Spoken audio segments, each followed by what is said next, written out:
अस्सलाम वालेकुम friends, welcome back to my channel Laiba health tips. Viewers, मेरी आज की वीडियो में मैं आप सबके साथ शेयर करने वाली हूँ राइस पेपर शीट मास्क। चावल का पानी हमारे स्किन के लिए बहुत ही बेनिफिशियल है और राइस भी हमारी स्किन के लिए बेनिफिशियल होता है। इसलिए ये जो राइस पेपर शीट मास्क है ये आपकी स्किन को ब्राइटन अप करेगा, ग्लोइंग बनाएगा, आपके ओपन पोर्स को मिनिमाइज करेगा और स्किन को टाइटन अप करेगा। तो चलिए शुरू करते हैं, पर इसके पहले प्लीज मेरे चैनल को सब्सक्राइब कर लीजिए।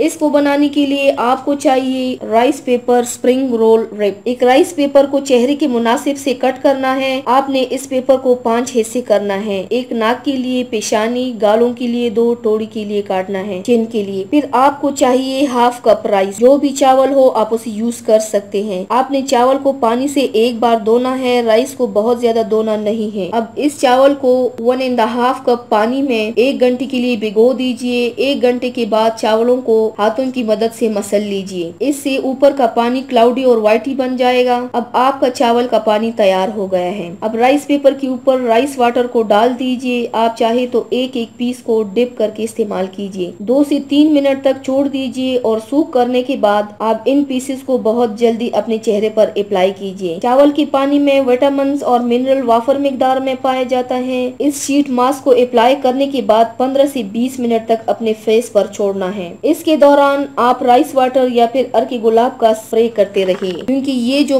राइस शीट मास्क है ये बहुत जल्दी ड्राई हो जाता है, तो इसीलिए आपको स्प्रे करना है। 15 से 20 मिनट के बाद इस मास्क को अपने चेहरे पर से छोड़ने के बाद इसे पील ऑफ कर दीजिए। अगर आपके पास राइस पेपर नहीं है तो आप राइस वाटर को एज अ टोनर इस्तेमाल कर सकती हैं। और 25 साल की ऊपर वाली खवातीन हजरात तो इसे जरूर ट्राई कीजिए। इस मास्क को आप हफ्ते में 2 से 3 दिन इस्तेमाल कर लीजिए और फिर आप खुद फर्क देख पाएंगे इंशाल्लाह। तो व्यूवर्स, ये थी मेरी आज की वीडियो। उम्मीद करती हूँ आप सबको पसंद आई होगी। मेरी वीडियो को लाइक और शेयर जरूर कीजिएगा। मुझे फीडबैक जरूर दीजिएगा। मेरे चैनल को सब्सक्राइब करना मत भूलिएगा। अपना बहुत ज्यादा ख्याल रखिएगा। मुझे दुआओं में याद रखिएगा। कल मिलते हैं एक नई वीडियो के साथ। अल्लाह हाफिज।